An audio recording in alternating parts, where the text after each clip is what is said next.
हे परम पवित्र दिव्य ज्योति स्वरूप आत्माओं, हे महापुरुषों, आपको दास का कोटि कोटि नमन और आपको कोटि कोटि धन्यवाद देता हूँ कि आज के इस युग में आप जैसी महान विभूतियाँ हैं जिनमें ईश्वर के परम ज्ञान को सुनने, समझने और प्राप्त करने की इच्छा जागृत है। प्रिय सज्जनों, आज हम आध्यात्म के विषय पर चर्चा करेंगे। आपका अपने YouTube चैनल दिव्य ज्ञान सरोवर में स्वागत है।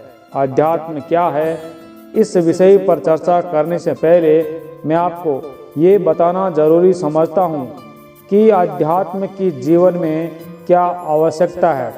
अगर हम अपने चारों तरफ नजरें दौड़ाएं तो हमें अनुभव होगा, हमें पता चलेगा कि आज का इंसान आधुनिकता की ओर कितनी निर्ममता से दौड़ रहा है। आधुनिक इंसान की स्थिति इतनी कमजोर पड़ गई है कि आज इस आधुनिकता की दौड़ में वह कुछ संस्कार एवं वासनाओं को पूरा करने के लिए सामाजिकता और नैतिकता की सीमाओं को ऐसे लांघता जाता है जैसे कि शारीरिक वासनाओं की संतुष्टि पाना ही सब कुछ हो गया है।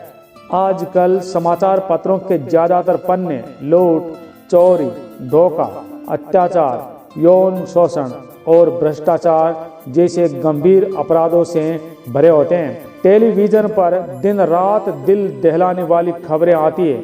अगर एक पल के लिए इंटरनेट के बारे में सोचा जाए तो हमें मालूम होगा कि ये एक ऐसा मकड़ी जाल है जिसमें फंसकर अनजान और नादान लोग देश के धर्म, संस्कृति और सभ्यता का सत्यानाश कर रहे हैं।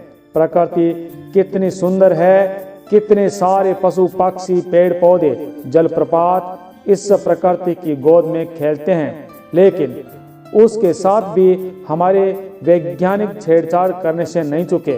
इसी का परिणाम है कि संपूर्ण विश्व पर्यावरण प्रदूषण, हरित गृह प्रभाव यानी ग्लोबल वार्मिंग, अम्लीय वर्षा यानी कि एसिड और दिन पर दिन ओजोन का कम होना जैसी समस्याओं से ये विश्व जूझ रहा है।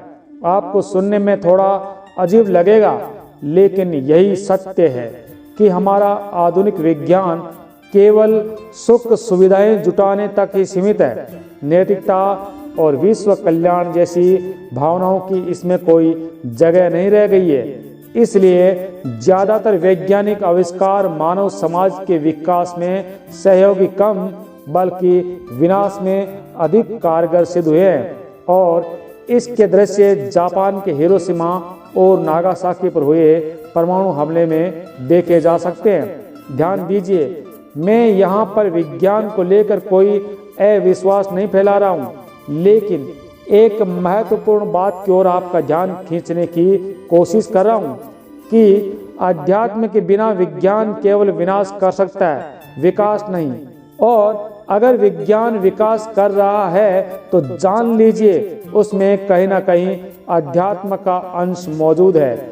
इसी बात को ध्यान में रखते हुए भारतीय धर्म और संस्कृति के अनुसार भारतवर्ष में पुरातन काल से ही गुरुकुल में अध्यात्म और विज्ञान दोनों की शिक्षाओं को एक साथ दिया जाता था।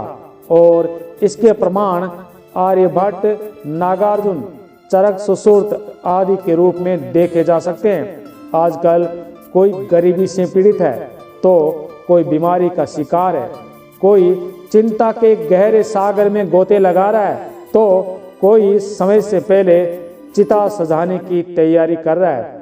आज का इंसान खुद से कितना अनजान जान पड़ता है, दूसरों के लिए कितना हैवान जान पड़ता है। क्यों? क्योंकि इंसान भूल चुका है कि वह आखिर में है कौन।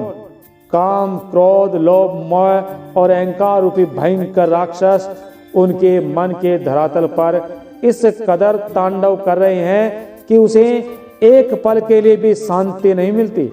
इंसान मन की शांति प्राप्त करने के लिए संसार में जहां तहां भटक रहा है, लेकिन सांसारिक नश्वर पदार्थ में शाश्वत शांति कैसे मौजूद हो सकती है?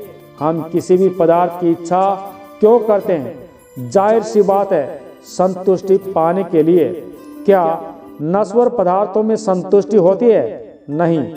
अगर नश्वर पदार्थ से संतुष्टि होती तो उस पदार्थ का भोग करने के पश्चात हमें किसी नए पदार्थ की इच्छा होनी ही नहीं चाहिए। लेकिन एक पदार्थ का उपभोग करने के पश्चात हमें दूसरे पदार्थ की इच्छा हो जाती है और दूसरे के बाद तीसरे की। ये कर्म मृत्यु पर्यंत तक चलता रहता है, लेकिन हमारी प्यास कभी शांत नहीं होती। इससे ये सिद्ध होता है कि असल में शांति और संतुष्टि का मुख्य स्रोत तो हमारे भीतर हमारी आत्मा है, इन पदार्थों में नहीं। जो संतुष्टि की अनुभूति में हमें नश्वर पदार्थ में होती है, वास्तव में वह आत्म संतुष्टि की ही अभिव्यक्ति है। मान लीजिए कोई सामान्य सा इंसान डंबल की सहायता से अगर पहलवान बन जाए तो क्या आप ये कहेंगे कि डंबल में ताकत है? नहीं ना, डंबल तो केवल सहायक है, ताकत तो उसकी मांसपेशियों में पहले से ही मौजूद थी। ठीक उसी तरह से पदार्थों के माध्यम से भी आत्म संतुष्टि की अभिव्यक्ति होती है और हम उसे अज्ञानतावश पदार्थ से मान बैठते हैं। पदार्थों से हमारी कभी तृप्ति नहीं होने वाली। असली शांति का कारण पूछिए स्वयं से, मैं कौन हूँ? जब मनुष्य ये जानने की कोशिश करता है कि आखिर में वह कौन है, वहीं से आध्यात्म की शुरुआत होती है। निश्चित रूप से मान के चलिए आप बहुत महान हैं, क्योंकि आप महान परमपिता परमेश्वर की संतान हैं। आपके द्वारा खुद को जानना और ईश्वर को पहचानना ही आध्यात्म का परम लक्ष्य है। आत्मा के अनुसंधान के विज्ञान को ही अध्यात्म कहते हैं। इसके लिए आपको कहीं जाने की जरूरत नहीं है, बल्कि निरीक्षक यानी खुद को पहचानने की जरूरत है। अपने भीतर छुपे बैठे जन्म जन्मांतर के नश्वर पदार्थों को, संस्कारों को जड़ मूल से उखाड़ने की जरूरत मात्र है। अपने मन के विचारों में और ईश्वर में सद्गुणों के बीच श्रद्धा और विश्वास के साथ तथा एकाग्रता, ईमानदारी, जिम्मेदारी और बहादुरी से सेट कर याद रखिए, आत्मा ही अपने परिष्कृत रूप से परमात्मा है। इस बात को हम जितनी जल्दी, जितनी ज़्यादा गहराई से समझकर अमल में ला सकें तो हमारी जिंदगी आसान हो जाएगी। ओम सर्वे भवन्तु सुखीन, सर्वे सन्तु निरामया।